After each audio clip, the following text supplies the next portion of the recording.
shoot cut. Can I sneak by you? Yeah. Thank you. Hey, man. Yeah, well, you know, man. Good to see you. What's that? America. Well, slack it well.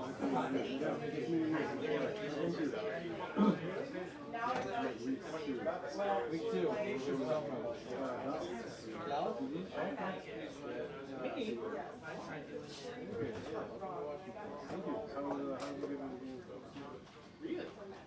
December will be 18 years. Were you forever? When you were like, which trip? Are you in Asia?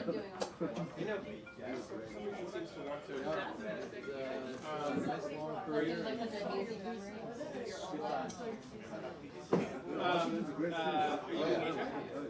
Yeah, I mean, They apparently don't know.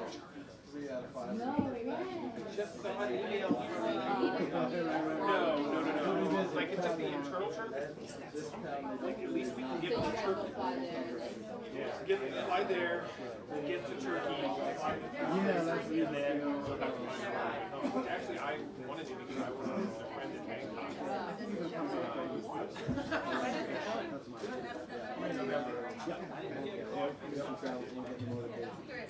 I think it's going to be great. But like we on the road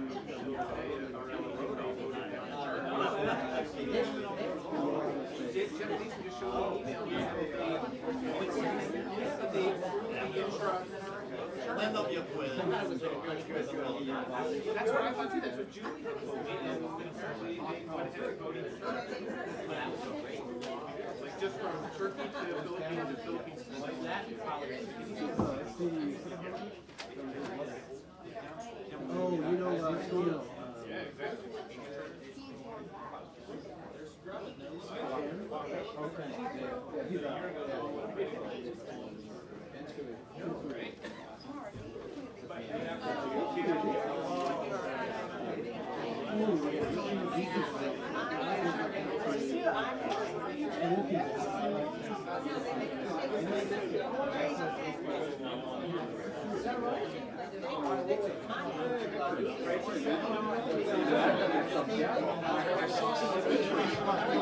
I can't hear a word you're saying. All I hear is mumble.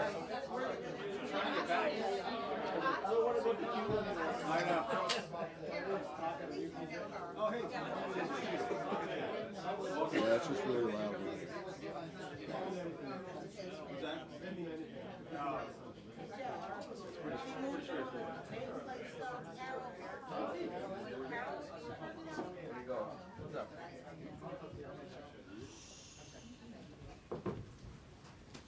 Good afternoon, everybody. Nice to see you all. I do not have any announcements at the top, so we can go straight to your questions. Great. Thanks, Josh. You want to kick it off, Josh? Sure. General Campbell told the Senate this morning that the U.S. military strike mistakenly hit this medical clinic in Kunduz. Now that we have that level of specificity about the fact that this was a mistake on behalf of the United States, does the president plan to apologize to Doctors Without Borders or to the families of the victims of that incident? Well, Josh, you are correct. I had an opportunity to be briefed on General Campbell's testimony today, and General Campbell did indicate that the strike on the hospital was a mistake. And there still is more that needs to be learned, however, about how exactly this happened. The president has called for the kind of investigations that will yield a full accounting of what transpired. There is already underway an investigation that's being conducted by the Justice Department. There are also investigations that are ongoing that are being led by NATO, and a separate third investigation that is a joint investigation that's being carried out both by the United States and Afghan officials. As I acknowledged yesterday, General Campbell has been in touch with President Ghani and offered condolences to the Afghan people. And there have been senior administration officials that have been in touch with leading officials at Doctors Without Borders. What occurred in Kunduz over the weekend is a profound tragedy. And as I mentioned yesterday, volunteers at Doctors Without Borders are physicians who use their training to try to meet the medical needs of people in forgotten parts of the world. And these physicians, at great risk to their own personal security, enter into these situations to try to meet the needs of those who, in many cases, are in a terrible situation. And so to learn of the death of these individuals is tragic. I say all of that to make clear to you and to people around the world that this is something that the United States takes quite seriously. In fact, the Department of Defense goes to greater lengths than any other military organization in the world to prevent civilian casualties. And that is what leads General Campbell to conclude that this was a mistake. It does, it warrants mentioning that stands in pretty stark contrast to the strategy that is implemented by extremists in Afghanistan. Extremists regularly claim credit for operations that target civilian populations. That is part and parcel of their strategy inside of Afghanistan. And that stands in pretty stark contrast to the U.S. strategy. And that's why the president also has the expectation that steps will be taken to try to prevent this kind of thing from happening again. And I also understand from General Campbell's testimony today that he has already tasked his team to conduct a review and to carry out retraining where necessary to try to prevent these kinds of things from happening. But before I say a whole lot more about this, although I will acknowledge I've said quite a bit now, but before I say a whole lot more about this, we would want the investigations to be completed, to have a full accounting of what transpired, and some discussion about what next steps will be necessary.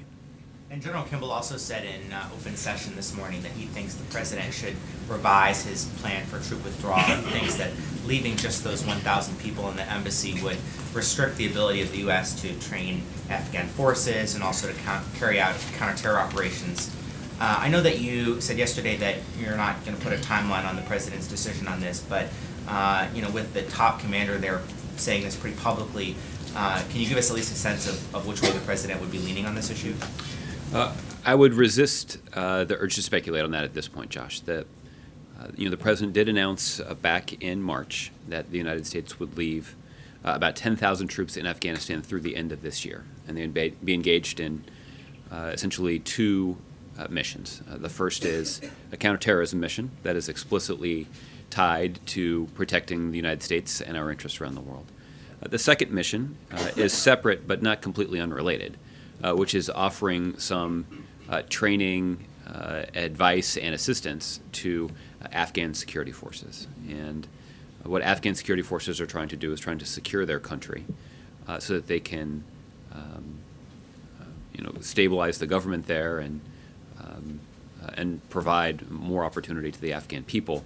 That's in the interest of the United States, because we've seen that terrorists have previously tried to capitalize on chaos in that country to organize and plan and even implement terror attacks against the United States. So it's in our interest to support the Afghan security forces as they're pursuing that mission, and that support is in the form of training, advice, and assistance. What the future presence looks like and what our future strategy will be in Afghanistan is something that will be determined by a variety of things. The first is conditions on the ground. What kind of progress has been made toward securing that country? What threats remain? What sort of assistance can the United States provide to the Afghan people, to the Afghan government, and to the Afghan security forces as they try to provide for that security? And the president's decision will be driven by those conditions on the ground and what our longer-term strategy is there. The president will certainly take into account the recommendations that are provided by General Campbell. General Campbell is obviously seeing firsthand the challenges that are faced there. But the president also will take input from his diplomatic team. He'll take input from the intelligence community. He'll take input from the civilian leadership at the Pentagon, as they all offer their advice to craft a strategy for moving forward inside of Afghanistan. We'll also take into account the views and preferences of our NATO allies, who've also played an important role in carrying out the missions that I've described. So there are a variety of factors to take into account here. That is not in any way to diminish the input of General Campbell. In fact, his input is quite important, but it's not the only input the President will receive as he makes this decision. The President's having lunch today with an old friend of his. Any sense what might be on his mind, what might be going on? Just a weekly get-together. The President and the Vice President do have the opportunity to have lunch just about every week, depending on the busy schedules of those two men. But we've made a habit of not reading out the details of their conversations. Typically, they cover more than one topic over the course of their lunch, and I would anticipate that they'll cover more than one topic in today's lunch as well. And the top court in Europe today ruled that data that's being held on servers here in the U.S. is essentially unsafe because the NSA is spying on it. And I know what your views are about NSA programs and also about the person who disclosed them. So I'm not really asking about that, but I'm just curious about if there's some concern from an economic standpoint that this data pack that U.S. companies have been relying on to do business in Europe has now been invalidated. Yeah. There is concern about the economic consequences of this particular ruling. Josh, we're aware of that ruling, and while we're reviewing that ruling, we're disappointed that the court has struck down an agreement that since 2000 has proved to be critical in protecting both privacy and fostering economic growth in the United States and the European Union. The United States, principally through the Department of Commerce, will work with the European Union to provide certainty to companies both in Europe and the United States to release an updated safe harbor framework. There have been discussions ongoing about an updated framework for some time. And we're ready, even as we review the decision, we're going to work with the European Commission to release that updated framework. Okay, Jeff. Thanks, Josh. What is the White House assessment of Russian arguments that its incursion into NATO member Turkey's airspace was an accident? Well, I know that NATO has indicated that there was more than one incursion, and I know the Secretary General of NATO expressed some concerns about that activity. We share those significant concerns, and the United States has been consulting with our NATO allies about them. But Turkey is not just a NATO ally of the United States. Turkey is also a member of the anti-ISIL coalition that has been working closely with the United States and 63 or 64 other countries to implement our strategy to degrade and ultimately destroy ISIL. And it took a number of months of diplomacy to get Turkey fully engaged in this effort. And the length of those negotiations, I think, is an indication to you, Jeff, and to the world of how important Turkey's role is in this matter. And it is, we certainly appreciate the important role that Turkey has stepped up to play in terms of making military contribution to this effort, but also to provide for the security of their own country.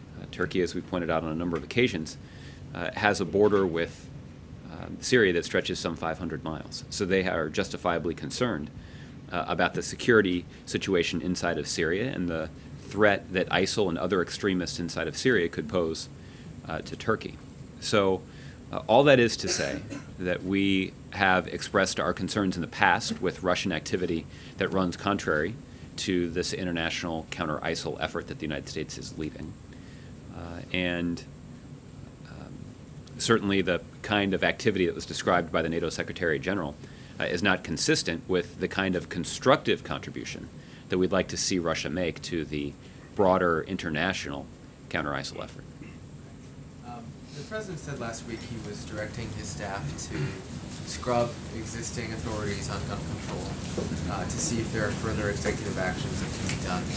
Who's leading that process, and did you take Hillary Clinton's comments about her desire to implement more executive action if she becomes president as a hit for not having done more? Well, Jeff, The President's Domestic Policy Council obviously plays an important role in examining policy considerations like this.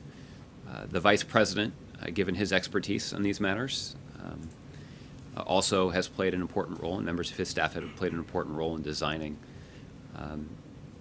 some of the gun safety rules that we've put forward, these executive actions that were an effort to reduce gun violence in this country. So there are a variety of figures here at the White House that are involved. The President made a reference to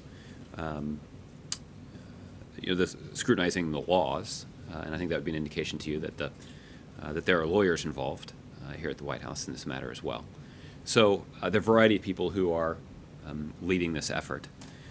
But it is an effort that in the past has yielded some important progress. But we've been quite forthright in acknowledging that the progress that we've made in terms of implementing executive actions is not as important as the progress that could be made if Congress were to take some of the common sense steps that they could take. As it relates to the announcements from Secretary Clinton in the context of her presidential campaign, those kinds of policy proposals are the kinds of ideas that we welcome in the context of this debate. The President made clear that progress in this regard will require a robust political debate in this country, and we certainly welcome the contributions of who, according to just about every poll, is the leading Democratic candidate for president. We would welcome the contribution of somebody with a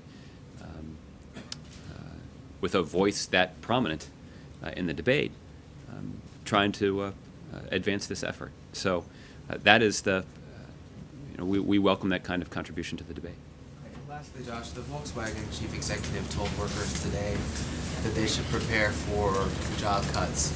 Are you concerned, because of the emissions scandal, are you concerned that that will hurt the German economy, which is pretty important for the world economy, and or the United States economy, given the plants from VW that are here?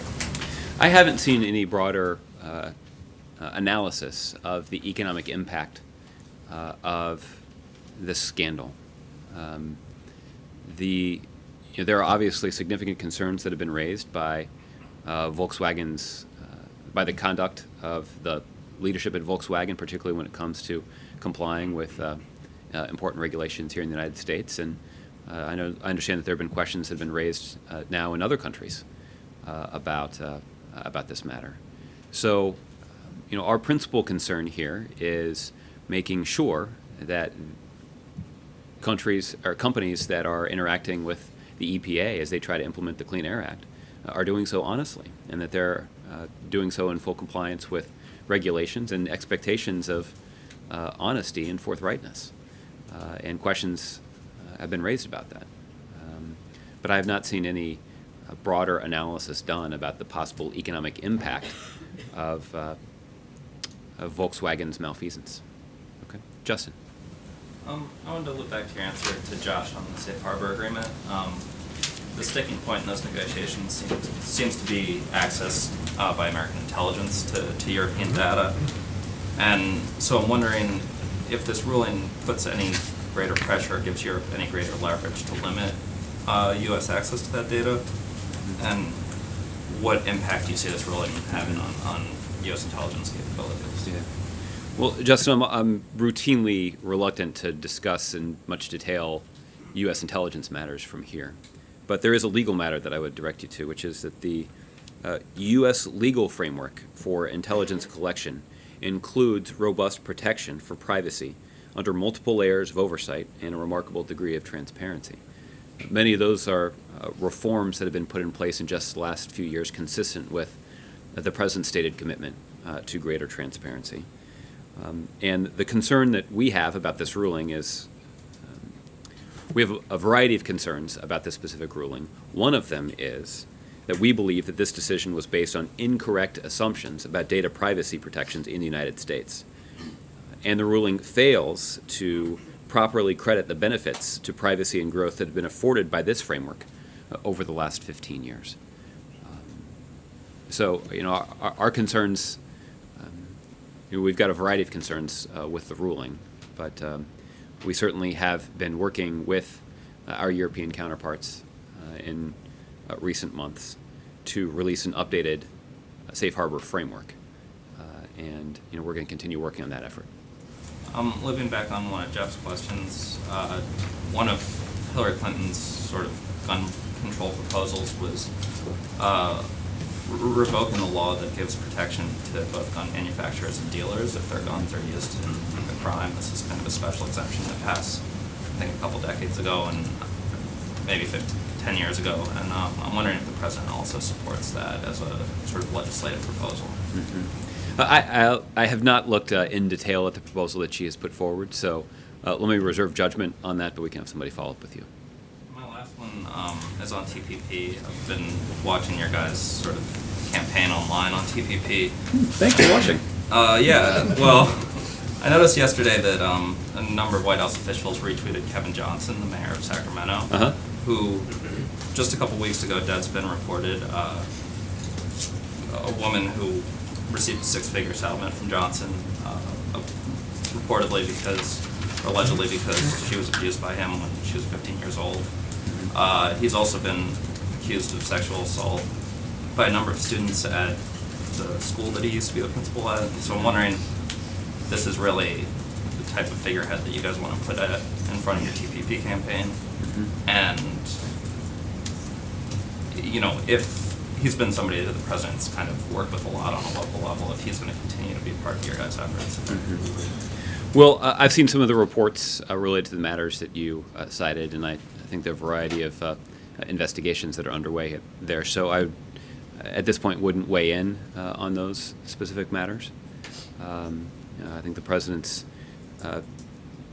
knowing that I'm not going to weigh in on the specific matters related to the mayor, I think the president's views on sexual assault and his commitment to stopping sexual assault, whether it's on campus or in the military or anywhere else, I think is quite well known, and he's had the opportunity to speak out on this issue on a number of occasions. So I don't think there's any doubting his commitment to fighting sexual assault, and the argument that we want to make about TPP and the economic benefits associated with opening up overseas markets for American goods is an argument that many people are making. And there are a wide variety of Democrats and Republicans in a variety of positions across the country, including a number of mayors, who are making this argument. And we have been engaged in an effort to lift up those arguments because we believe that,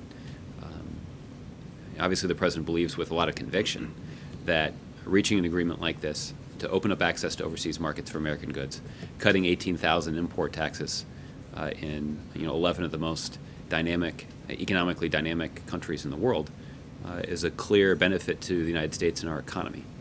So we're going to drive that message quite aggressively and use it as we try to persuade Democrats and Republicans to take the important but necessary step of ratifying this agreement.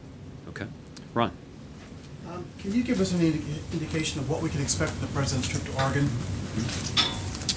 Well, the president is planning to travel to Oregon on Friday morning. As you know, Ron, the president had a previously scheduled trip to the West Coast, so it does not require a significant change in his travel plans for him to travel to Oregon and spend some time with the families of those who were either injured or killed in the tragic shooting that occurred there last week. I would not anticipate much of a public appearance from the president.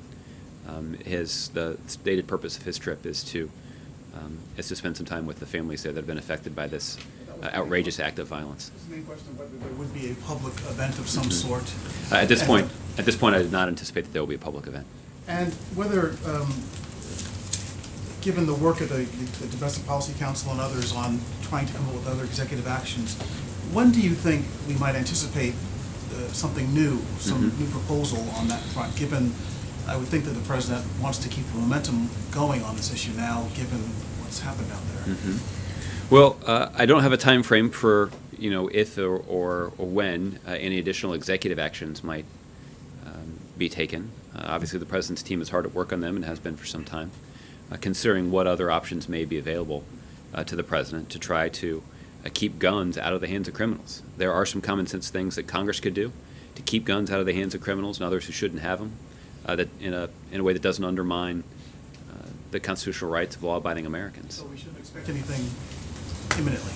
Well, I just don't have any guidance for you on the timing. And lastly, on the MSF incident in Afghanistan, you said that there's still more needs to be learned before an apology, and I'm not trying to apologize or not and accept responsibility, but MSF is a very it's hard to think of a more credible organization doing the kind of work that they do.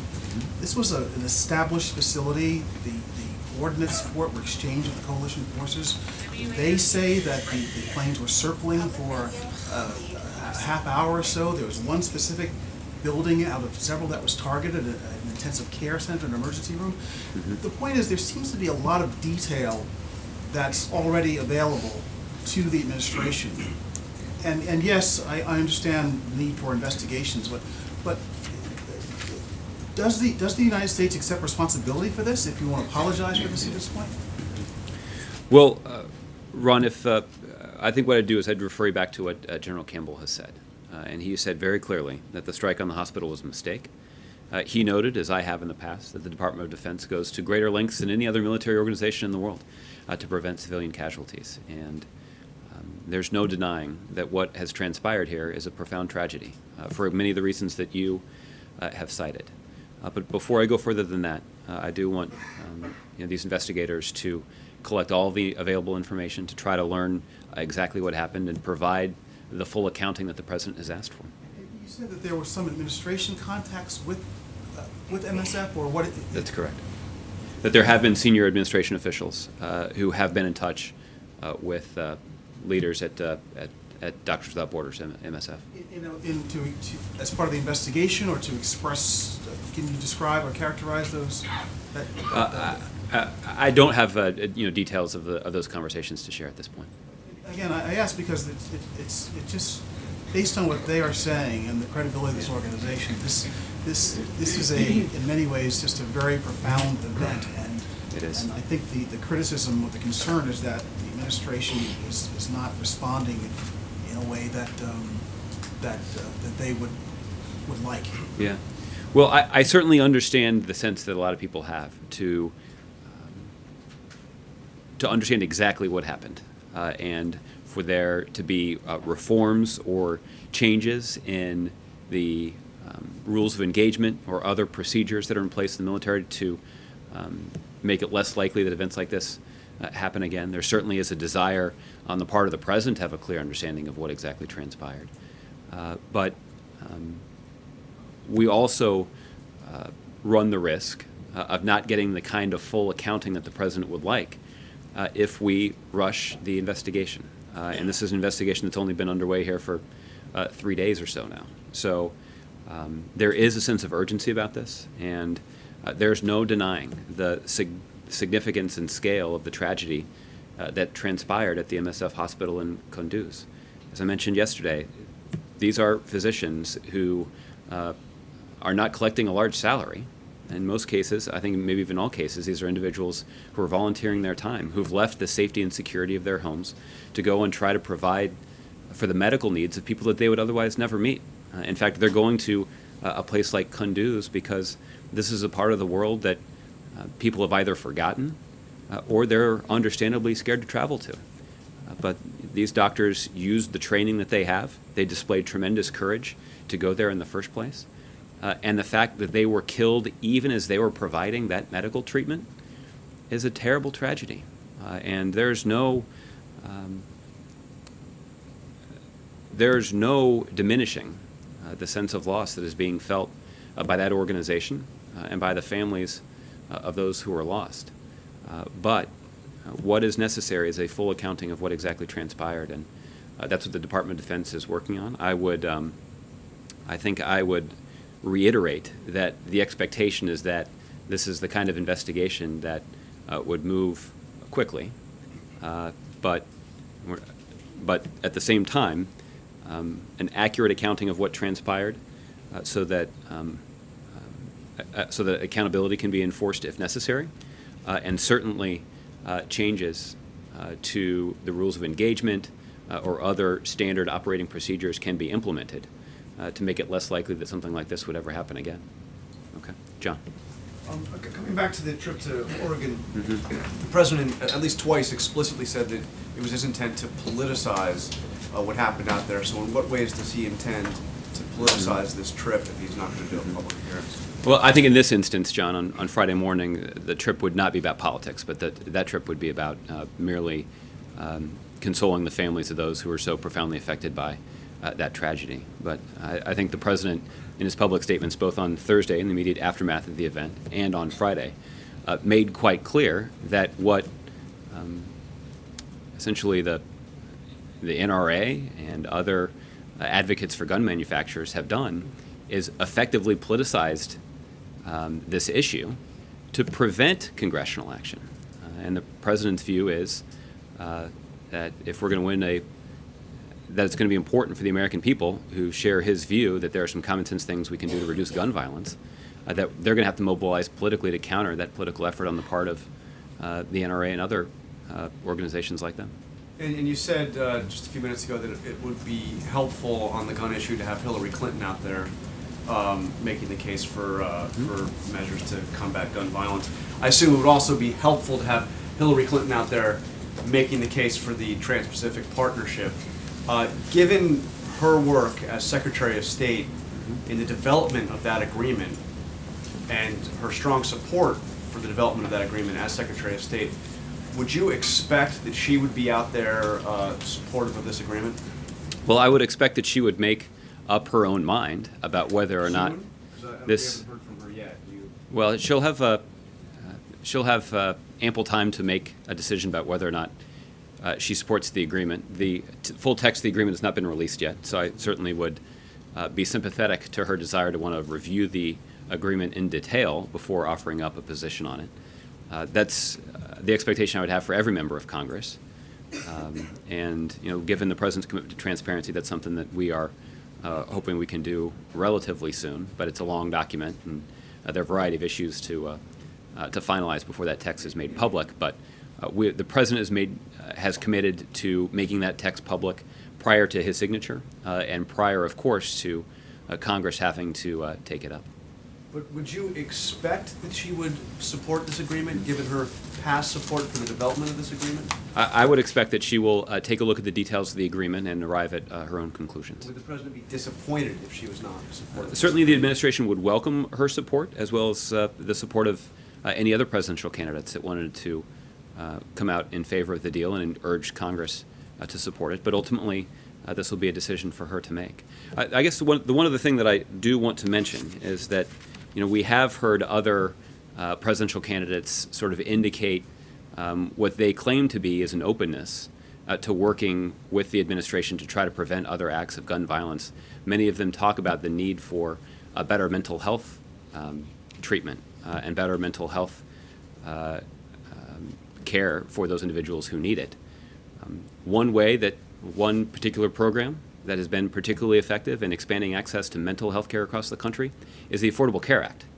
So voting more than 50 times to repeal a piece of legislation that has done more to expand mental health care across the country is certainly not keeping with their commitment to want to actually address this significant problem.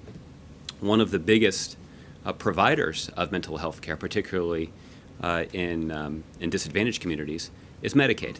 And we've seen a number of Republicans, including Republican governors and Republican state legislators, resist the effort to expand Medicaid, which would actually expand substantially mental health care coverage to millions of Americans. So for those who say that they want to work with the administration in at least one area when it comes to limiting acts of gun violence, we would welcome their contribution and their support for implementing the Affordable Care Act and expanding Medicaid. So you would welcome the support of Republican presidential candidates, you would welcome their support of Obamacare? Well, if they, right, but if they say that they want to work with the administration on mental health care, and if that's the real way that we're going to stop these heinous acts of gun violence, then I've got some good ideas about how they can do that. I wouldn't hold your breath. One last quick one. I won't.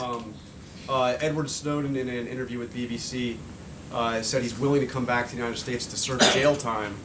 I'm wondering, where are we on that? Do you take that offer seriously? Are there ongoing efforts to bring him back still? Well, we've made clear what our position is, which is that he is an American citizen who has been charged with serious crimes. And we believe that he should be returned to the United States so that he can be afforded all the due process rights that are afforded to every other citizen. But at the same time, he should face those charges. I don't have an update in terms of our efforts to try to bring about his return to the United States. But for any possible discussions or even negotiations between the U.S. government and Mr. Snowden's lawyers, I'd refer you to the Department of Justice. Thanks, Josh. Okay. Kevin. Josh, thanks. I want to ask you about a report in the Journal that suggested that the Russians are actually targeting U.S.-backed rebels in Syria. Does the administration believe that is the case? And if so, how does this country avoid getting roped into sort of a proxy war with Russia, if that's the case? Well, Kevin, the president made a firm commitment in his news conference on Friday that the situation in Syria is not going to turn into a proxy war between the United States and Russia. The fact is, we see Russia doubling down on their support for Bashar al-Assad. That only draws them further and further into a civil war inside of Syria. And it risks a variety of things. It risks Russia's further isolation from the international community. It certainly risks the successful completion of a political transition.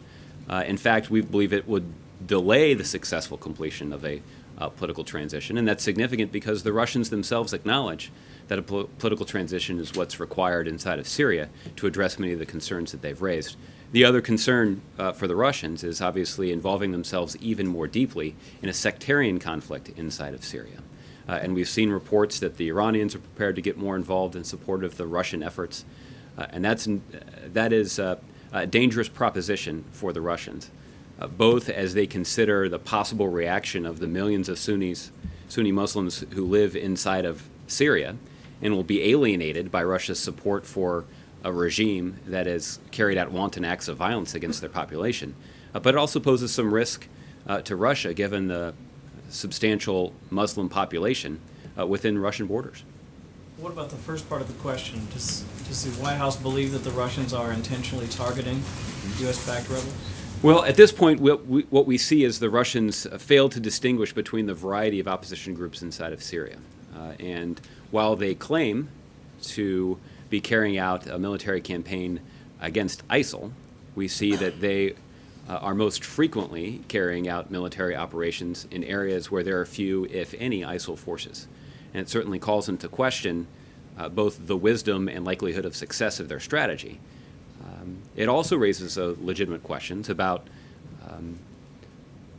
whether Russia is carrying out military actions that are contrary to the goals of our broader international campaign, coalition campaign, to degrade and ultimately destroy ISIL. One element of that strategy is offering some support to moderate opposition groups inside of Syria. And we have raised concerns in the past and continue to have them today that Russia is failing to distinguish between moderate Syrian opposition groups inside of Syria and extremist groups operating inside of Syria, including ISIL. Two parts of one question about TPP. Is it fair to say that this administration believes that this is a way to sort of keep China in check, at least strategically, economically speaking? And what do you say to tobacco growers who have expressed a great deal of concern about TPP? Well, let me take your first question first. The president has made a quite overt case that if the United States were to scale back our engagement in the Asia-Pacific, we risk a scenario where China comes in, lowers standards, and writes the rules of the road economically inside of Southeast Asia to put the United States, U.S. businesses and U.S. workers principally at a significant disadvantage. And the president has chosen the opposite tack, which is to go and engage throughout the Asia-Pacific and to raise standards and write the rules of the road of the economy that levels the playing field for American businesses and American workers. That will have a positive impact on our economy. It will create jobs. The president is at the Department of Agriculture today. I believe he just returned. And he spent some time talking there about how important an agreement like this is for American farmers and ranchers, that it opens up a variety of overseas markets for American agricultural products. that certainly is a boon to our economy as well. So, but there's no denying that this does put pressure on China to raise environmental standards, to raise labor standards, and to incorporate the kind of intellectual property protections that are included in the Trans-Pacific Partnership Agreement. And this does put a lot of pressure on China that typically likes to see their own influence inside of Asia. And by raising economic standards in the Asia Pacific, the economic interests of the United States are well represented. But it certainly is a way for the United States to make clear to China that we welcome a rising and growing China, but that there are some expectations that the international community places on countries like China that are seeking to be a genuine international presence. Tobacco growers? And then on tobacco growers, the agreement that is included in the TPP gives the health authorities in individual countries the rights and responsibilities to essentially establish their own public health policies. And when you're entering into trade agreements like this, you're always thinking about how these policies will be applied in your own country. And certainly the President would be an aggressive advocate of making sure that public health authorities inside the United States have all the authority that they need to ensure that to protect the health and well-being of the American people. And that's why those rules are written the way they are. Last one, I just wanted to follow up very quickly on the question about Snowden. I didn't get a chance to ask you while I was up in New York. Did Snowden's name come up during the protracted meeting between the presidents? It did not. Pam. Speaking of China, Josh, now that the visit of the Chinese president has come and gone, are you any closer to announcing who's behind the OPM hack? And if not, why not? Because it seemed like you tied the Sony hack to North Korea pretty quickly. And that decision to publicly name North Korea as the actor behind the Sony attack was a decision that was made by investigators. And the calculation that they made is that by naming the North Koreans, it would not inhibit their ability to carry out that full investigation. The investigators who are looking into the significant breach at the Office of Personnel Management have not arrived at the same conclusion that naming the actor, or at least revealing more information about what we know about the possible actor, would benefit the ongoing investigation. So what we have said, as we've acknowledged the severity of the breach, and we have continued to carry out the kind of investigation that will help us learn exactly what transpired and try to gather some more information about what we can do to prevent those kinds of breaches from occurring in the future. Is there anything more on the fallout in terms of the information that got out and how it might affect employees who even got affected, right? At this point, I don't have additional information to share in terms of what we know about how or even whether that information that was exfiltrated has been used. But the Office of Personnel Management has made a commitment to all those individuals who were affected by the breach to try to offer them some protection, and they're in the process of contacting those individuals and letting them know what sort of tools they can use to protect themselves in cyberspace. Okay? Cheryl. Thanks, Josh. I'm sorry, I'm just looking at the poll report, but I'm wondering if you have, if you can tell us what the president's message to business leaders at agriculture was, whether there were, why he picked agriculture to go to first, whether there's a particular concern like dairy or something that he's trying to address. Cheryl, the reason the president went to the Department of Agriculture is that the U.S. agriculture industry is one of the big winners in this agreement. The fact is this will open up a variety of overseas markets for American agricultural products that will create jobs and expand economic growth right here in the United States. And that is only one area that we've chosen to highlight of the benefits to the U.S. economy from this agreement going into force. I would just point out that there are a variety of corporate interests who were represented at the meeting, including a senior official at the United States Chamber of Commerce. You'll recall that's an organization that doesn't often agree with the president in his policy priorities.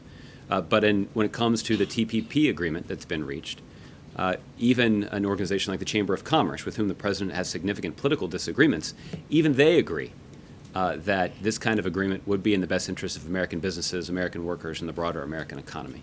So this was an opportunity for the president to sit down with business leaders, to talk about the benefits of the proposal, to make clear what some of the details are when it comes to expanding access for American goods in overseas markets, and how this agreement would cut import taxes, about 18,000 different import taxes all around the world, including in some of the most economically dynamic countries in the world. So there are a lot of benefits to discuss, and that was part of the president's meeting today. Is there one particular or a couple particular concerns that have heard about since yesterday that are emerging as sort of top concerns? Well, no. I mean, I know that there's been a pretty I know there has been some frustration expressed by some about the tobacco rules that are written into this thing, or at least the rules that could have an impact on tobacco. But as I mentioned yesterday, I believe, the president wasn't going to go into negotiations with 11 other countries with the goal of just seeking an agreement that would pass Congress. The president went in with the goal of actually trying to do the right thing for the country and for our economy. And that meant cutting these taxes and opening up access to these markets, reducing non-tariff barriers to U.S. services, and making sure that goods that are stamped Made in America have the opportunity to compete in economies around the world. And that was the goal. And the president wasn't going to put forward a bad agreement just because he thought it was more likely to get passed. The president was going to go and negotiate the best possible agreement and then make the case to Congress that this is exactly the right thing for the country. That's how we're moving forward. Okay? April. Josh, 3 subjects, going fast. Starting off with Afghanistan, could you give us the initial conversation the DOD gave the White House as to the mistake in Afghanistan, especially as it said that the AC-130s fly very low and can literally fly so low that they can see what they're flying over and see into what they're flying over? Mm-hmm. Well, April, I at this point, I don't have the kinds of details that you're asking for in terms of where that particular aircraft may have been flying or at what altitude it may have been flying. Presumably, this will be part of the ongoing investigations into this matter. The president, as you would expect, has received a briefing from the Department of Defense on this, but there's a lot that still can be learned about what transpired and how it transpired. And that's important because the president's very interested in putting in whatever changes are necessary to make it less likely that something like this would happen again. So when this White House was advised of what happened, the White House was apprised of the fact that it is a low-flying plane, correct? Again, I'm not able to give you much detail about the contents of the briefing that the president received. Okay, on the next subject, what are the lessons learned a year after Ebola hit the Western African countries and the United States? What's the lessons learned? Mm-hmm. Well, I think there are a lot of lessons that were learned from that matter. I think the first is that and the president's had the opportunity to talk about this a little bit, that the remarkable capacity of the United States Armed Forces is something that regularly impresses, given the way that their involvement in this response galvanized the international community and made a material difference in choking off this outbreak in West Africa. The second thing that we learned is that investments in medical infrastructure are critically important, and that the kinds of investments that we've seen in other countries in Africa that were initially put in place to fight other diseases actually did make a material difference in preventing the spread of this disease across the continent. And it highlights how other countries in Africa could benefit from a similar investment in their healthcare infrastructure. And the president and his team are serious about following through on some of the work that's already been done to build up that infrastructure.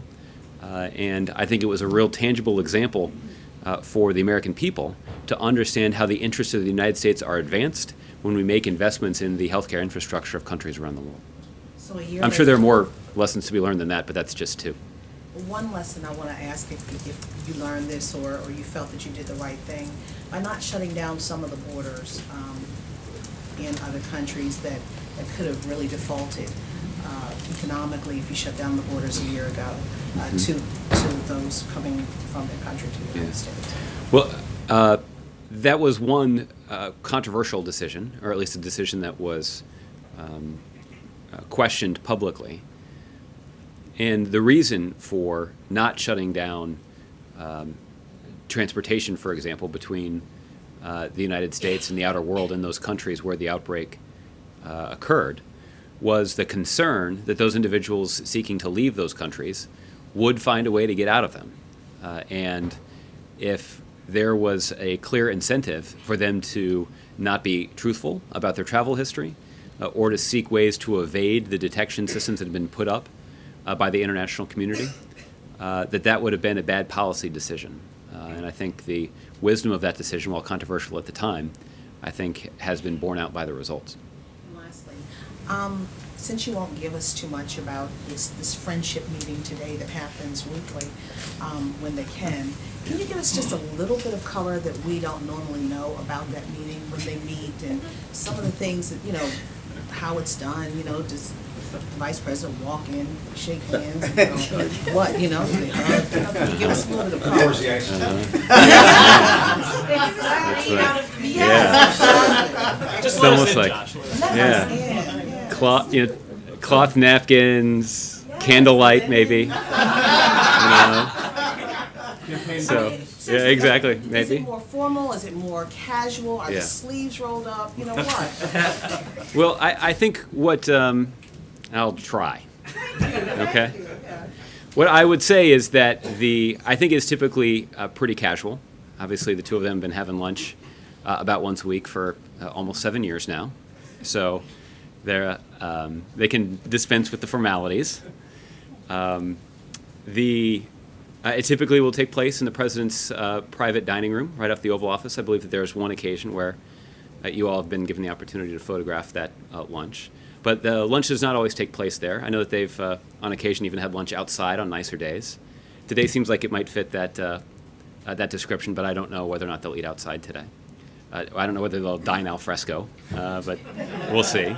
I think the other thing, as I alluded to answering Josh's question, is that they obviously have a personal friendship, and they know one another quite well and quite personally. And so there is an opportunity for them to talk about their families and some of the other personal aspects of their lives. But they also do some important business there, too. There are, whether it's discussing politics or upcoming policy decisions that the president has long relied on the wisdom and insight that the vice president has to share. And that does not just take the form of the vice president sending memos or attending meetings, but it also includes private and in some cases even rather informal consultation. Is there a rigid time limit on it, like, 45 minutes, an hour, or what? No. I think it's typically scheduled for about 45 minutes, but I think sometimes it runs longer. Thank you so much. I tried. Jim. I guess on that subject, Yeah. follow up. Does the president have a? If I didn't does the president fire all my ammo on that one. Yeah, exactly. No, I won't get into who breaks the bread and all Okay. that, but You should. okay. Next one. Does the president have an opinion on how long this decision-making process should take for the vice president?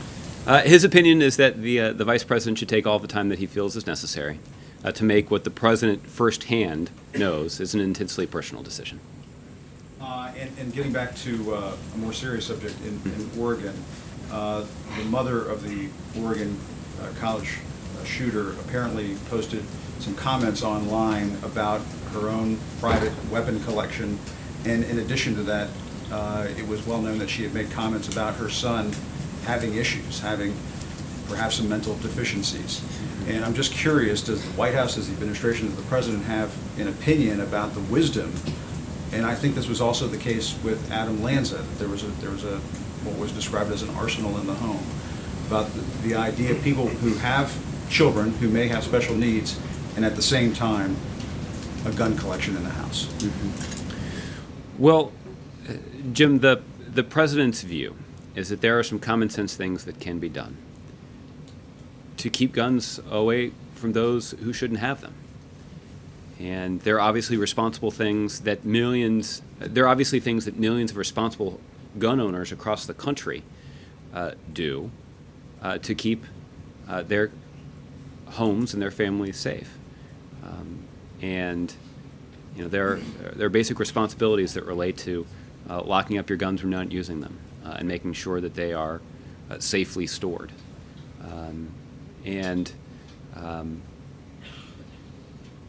You know, I know there are a bunch of proposals that have been put forward in the form of legislation related to trigger locks and other technological improvements that could be made that could contribute to gun safety. I know there are a variety of views on this, and this is obviously something that the president believes is worthy of additional study. But as it relates to this particular family, I didn't see the individual posting, so I wouldn't comment on it, other than to say that there is an expectation that gun owners do have a responsibility to store their firearms safely, but it's hard for me to relate those kinds of policies and those kinds of recommendations to this particular case because I'm just not aware of all the details. Okay. And getting back to the hospital in Afghanistan, I'm just curious why you're stopping short of issuing an official apology in that circumstance. A hospital was bombed. There's no disputing that. The general today said it was a mistake. There's no disputing that. So why is there not an apology? Well, Jim, the fact of the matter is there is an ongoing investigation, and there is more that must be learned about this particular incident so that the president can get the full accounting that he would like to see. If there are individuals that need to be held accountable, the president's expectation is that they will be. And if there are things that the Department of Defense can do to change their procedures, change the rules of engagement, to make these kinds of incidents less likely to happen, then the president expects that those will be implemented promptly. But those are all legitimate questions, and the president is at least as eager as everyone else to get answers to those questions. As the commander-in-chief, he certainly feels a responsibility to get the facts, to get this full accounting, and to make sure that whatever changes are necessary are properly implemented. But at this point, I would defer additional comment until we see more results of that investigation. On Russia and Syria, the U.S. believes that the Russians are bombing U.S.-backed Syrian rebels. The folks at NATO believe that Russia has now crossed into Turkey's airspace twice. At what point does the president say to Vladimir Putin, cut it out?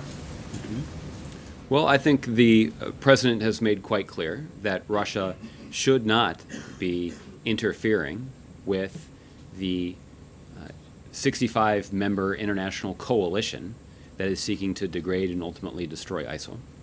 We've made that quite clear. And there has been at least one preliminary conversation between the United States and Russian military officials to try to deconflict those military activities. It doesn't seem like they're getting the message, though. Well, just about anybody could give a fair reading and just determine that Russia just is going and doing willy-nilly whatever they feel like doing in Syria. And at what point does the president have a problem with that, I guess is my question. Well, I think we've raised significant concerns about the likelihood of Russia achieving their stated goals. For example, many of their military airstrikes have been carried out in areas where there are fewer or any, if any, ISIL forces. And they're carrying out those military activities despite the fact that they say that they're focused on ISIL. They say that they would like to, the Russians acknowledge that the situation will only be resolved when there's a political transition inside of Syria, and yet their actions are geared specifically at propping up a leader that has lost legitimacy to lead that country.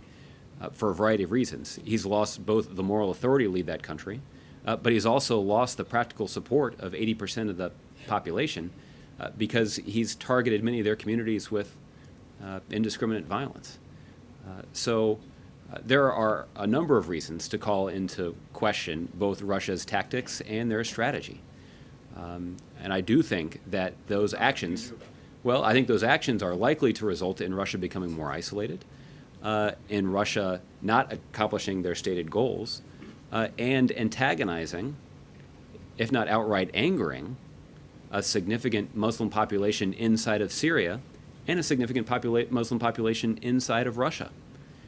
So, as I mentioned in a previous exchange on this, the significant negative consequences that Russia is facing right now as a result of their actions far outweighs any sort of diplomatic démarche that that Russia could receive from the rest of the international community. But it seems that's as far as you can go, is pointing out the negative consequences. That's as much as the U.S. can do at this point. Well, I think what the U.S. can do is we can continue to stay focused on our strategy, which is to lead a 65-member coalition to degrade and ultimately destroy ISIL. We are implementing that strategy, and in recent weeks we made some progress in terms of taking some ISIL leaders off the battlefield. And we're going to continue to implement that strategy in a way that we think serves our interests. But there's also no denying that what Russia is doing is further immersing themselves in a sectarian conflict that could, as the president described on Friday, ultimately lead to them being sucked into a quagmire in Syria. Mike. New topic, Josh. Okay. The Washington Post today took note of the imminent release of about 6,000 federal prisoners that comes as a result of sentencing guideline changes over the past year. I assume, given the president's interest in criminal justice reform, that he's heartened by that this process has begun or is about to begin, I guess, at the end of the month. But is there any concern inside the White House by the president and others to try to make sure that the release of these prisoners as it begins doesn't get sort of caught up in the sort of election year politics that's about to come next year? Well, Mike, I didn't have an opportunity to read the story that you're referring to, but I can say that when it comes to criminal justice reform more broadly, that we've identified this area as one of the very few areas inside of Washington, D.C. where there seems to be some genuine bipartisan agreement. That's one of the reasons that the administration has been so committed to working to try to advance this particular initiative. The president does believe there's a lot more that we could do to make our criminal justice system more fair and essentially more effective at keeping our communities safe. We know that our law enforcement officials do heroic work in so many places to keep our communities safe. But there's more that can be done from a policy perspective to make them more effective and to make the results more consistent with our stated goals, which is trying to protect communities across the country, but also making sure that justice is administered fairly. That's a priority, and there are some economic reasons for us to consider those kinds of reforms. And so certainly the president considers this a priority, and we're pleased to see that many Republicans consider this to be a priority too. At this point, I don't think there's a significant level of concern that any rhetoric on the campaign trail could sabotage the important bipartisan work that's currently ongoing on Capitol Hill. And I hope I'm right about that. All right. George. Thanks, Judge. Two questions on TPP. You said to Justin the president would campaign aggressively for it. Can you elaborate on some of the ways he'll be doing that? And secondly, does he feel an obligation to deliver a significant number of Democrats so the entire burden isn't on the Republicans?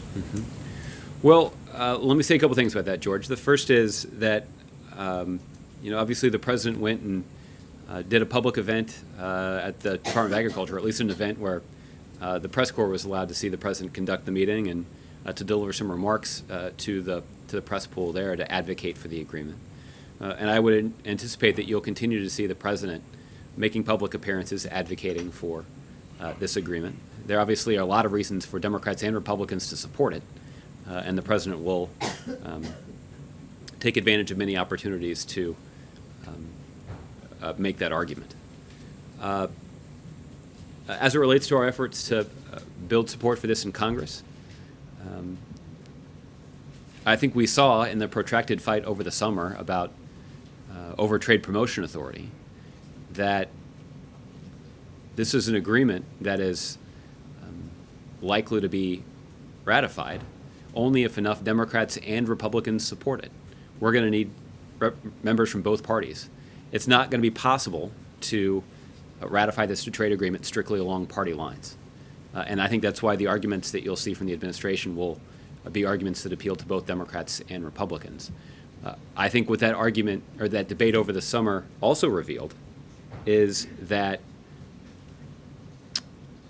more Republicans in Congress are receptive to the arguments about the benefits of a trade agreement like this than Democrats. There are a variety of reasons for that, but the president took a rather practical approach to building bipartisan support for Trade Promotion Authority, and he'll take a similarly practical approach in building a bipartisan support for the Trans-Pacific Partnership as well. Okay, go ahead, Mara. So you don't have any goal in mind for the numbers of Democrats that Well, I'm sure that our legislative team. you're going to share with us? That's correct. Okay. Just one quick thing. Thanks for letting me off the hook that easily. There's no DOJ investigation, it's just a DOD investigation, is that correct? Of the. You said DOJ earlier. The hospital. In Afghanistan? Yeah. I apologize, I misspoke. So there are 3 investigations. It's DOD, NATO, and then a joint U.S.-Afghanistan. I apologize for misspeaking. Okay. Margaret. On Afghanistan, Josh, I'm wondering if you can characterize for us if these tragic events, this mistake in Afghanistan at Doctors Without Borders facility, if that is affecting the president's thinking at all, factoring into the president's thinking at all about U.S. military presence in Afghanistan and the long-term risks associated with being there. Yeah. Well, the president's decision about our forward-looking presence in Afghanistan is one that will be influenced by factors on the ground. And so that certainly would include the relative strength or weakness of the Afghan security forces and the risks that U.S. military personnel are facing in Afghanistan now while they carry out both their train, advise, and assist mission and their counterterrorism mission inside of Afghanistan. So the president will certainly factor all of those things into the equation. At the same time, the president has urged his team regularly to resist the temptation to make snap decisions based on 1 or 2 incidents.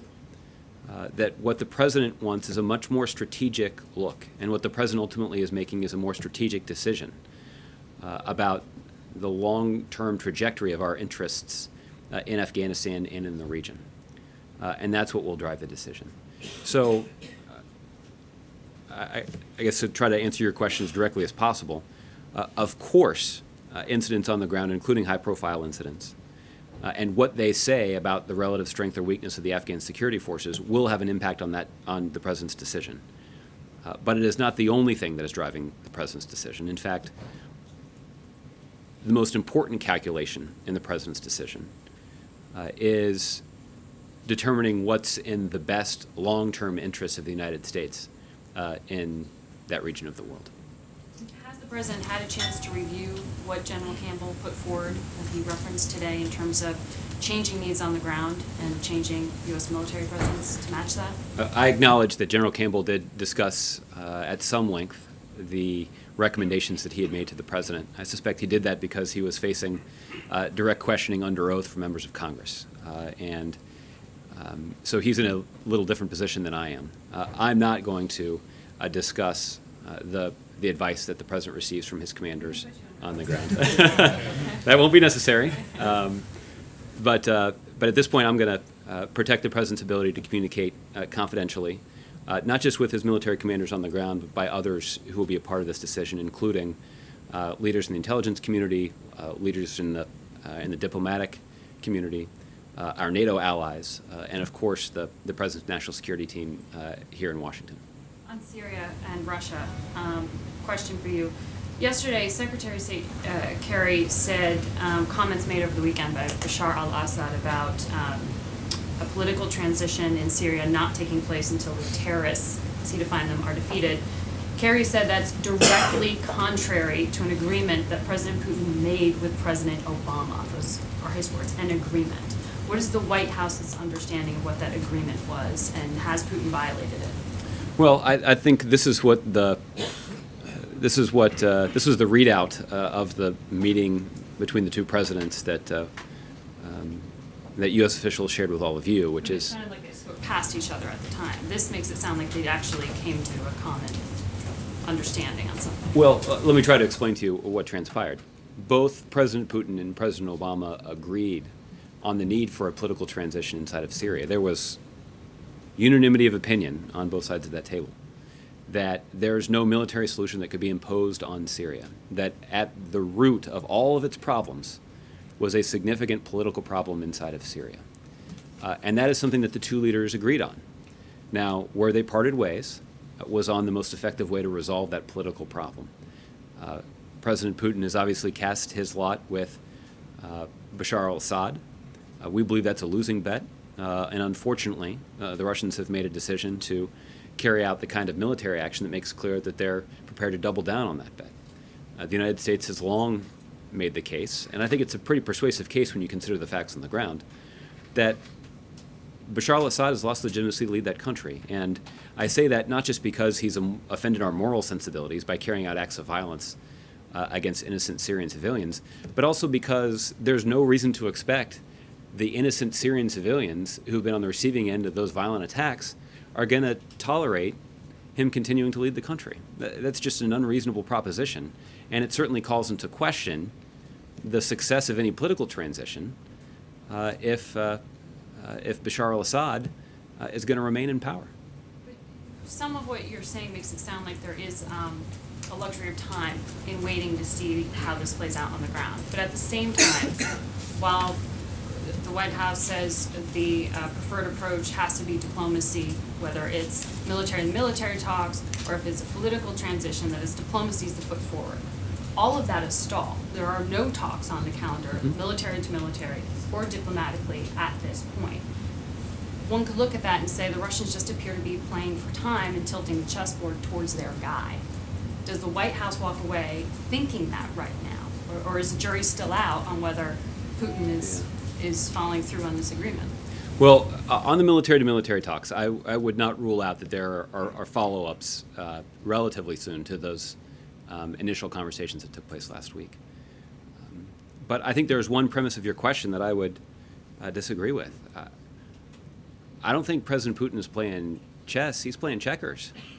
And I say that because he's making a series of tactical decisions that are leading to a starkly negative strategic conclusion, which is that by making the tactical decision to ramp up their support for the Assad regime, Russia is being sucked into a sectarian civil war, essentially a quagmire that poses a whole set of risks to Russia's interests, not just in the region, but back at home. And whether that is being further isolated in the international community, pushing off a political solution that even the Russians themselves acknowledge is necessary, and certainly making Russia the target of Sunni Muslims in Syria and in Russia that are quite angry that the Russians have backed up the murderous regime of Bashar al-Assad. Okay. Not ready to close the door on diplomacy at this point in talking to the Russians. Well, I maybe I misunderstood your question, because there was a commitment out of the meeting between the two presidents that there would continue to be these military-to-military talks. There's only been one that's taken place in the last 8 days, but I certainly wouldn't rule out additional military-to-military consultations purely at a tactical, practical level. And both leaders agreed that Foreign Minister Lavrov and Secretary of State John Kerry would continue to consult on this matter, particularly as it relates to trying to find a political transition inside of Syria. So, yes, those kinds of consultations I'm confident will continue. I thought the point that you were making, and the point I think that I was ready to agree with, is that the broader diplomatic discussions about how to bring about the political transition inside of Syria haven't made much progress. And it's not immediately obvious exactly how that political transition will take place. The short-term picture, at least, for those kinds of talks is rather bleak. I would acknowledge that. But the reason for that, or at least one major contributing factor to that, is that the Russians are propping up the Assad regime and using their military force to do it. That is making a political transition much harder to discuss, let alone achieve. And again, the reason I point that out is because it's the Russians themselves who have said that that's a priority. So that's why I think it's hard for anybody to make the case here that President Putin is in any way marching confidently in the direction of his strategic objectives. If anything, he's marching his army in the wrong direction. And that, all of this is what's happening in Syria. If you sort of take a step back and look at the challenges that are confronting Russia more broadly, their international isolation has led to significant weakness in their economy. International experts project that they're likely to lose 3 or 4% in terms of contracting the size of their economy this year, and that stands in stark contrast to other energy exporters that are projected to grow this year. We saw that there was a preliminary agreement between the Russians and the Chinese to build a pipeline that would have been lucrative for the Russians. The Chinese have backed away from that project. And there are a variety of other ways to measure this, that capital investment in Russia has fled. We've even seen prominent, or at least well-educated members of the Russian population fleeing Russia and immigrating to other countries because they are concerned about the longer-term trajectory of that country. And so I think that's why I'd call into question the suggestion that somehow President Putin is advancing the interests of his country by entering into this civil war inside of Syria. Okay. Thanks, Josh. All right. Chris. Josh, over the weekend, both Hillary Clinton and Vice President Biden expressed support for the Equality Act, which would amend all areas of federal civil rights laws to include LGBT people. When the bill was introduced, you said the president shares the goal of the bill, but it was still under review here at the White House. Mm-hmm. Are you prepared to say today that President Obama will endorse legislation? Mm-hmm. I'm not prepared to say that yet. This is a piece of legislation that the White House does continue to review. There's significant consequences for this bill going into effect. It has an impact on housing law and a variety of other policies in the federal government. So it's something that is still being carefully reviewed by the administration. But I will say, Chris, that the president believes that we must ensure all Americans are treated equally under federal law. And the president believes the passage of comprehensive legislation that protects LGBT Americans from discrimination would mark an important step toward that outcome. So we would applaud the efforts of members of Congress to try to advance that goal. But when it comes to this specific piece of legislation, it's something that's still under review by the administration. Was the president out of line? Was the vice president out of line with the administration when he said Congress must pass the Equality Act during the Human Rights Campaign dinner? Well, I think the vice president was certainly expressing a set of values and views that are consistent with the policies of the administration. But as it relates to the administration's review of this particular piece of legislation, that's still ongoing. Why is review still ongoing? What reason is there not to endorse legislation right now? Yeah, and it's just simply that this particular piece of legislation, the way that it's written, would have a significant impact across a broad set of policies. And so the administration wants to take a careful look to make sure that we understand the broad impact that this particular piece of legislation would have. But this is a review that's ongoing, and we'll keep you posted. Okay? Olivier, I give you the last one.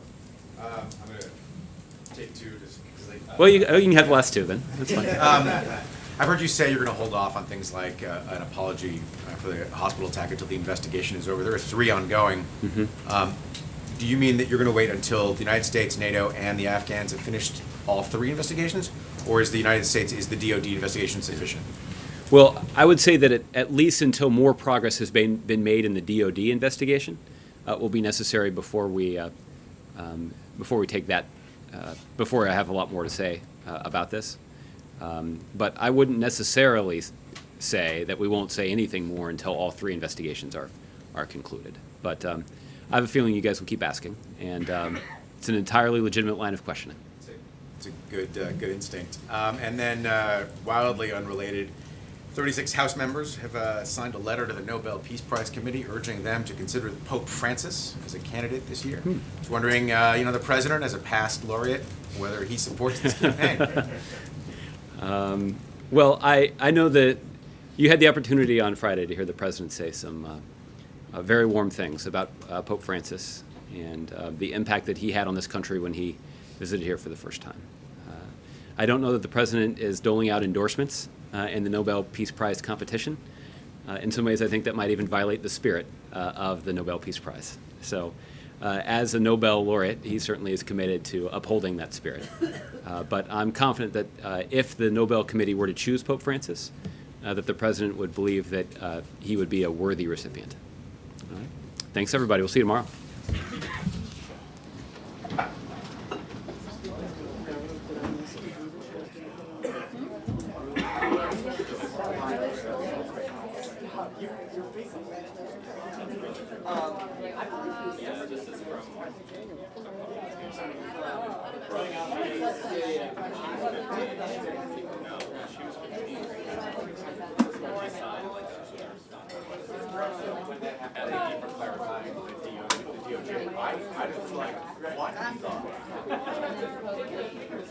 The front row, all of their faces fell off when he did that line. As well. That was the moment my eyes went up. Probably on my side. What? Sorry, what? Oh, yeah.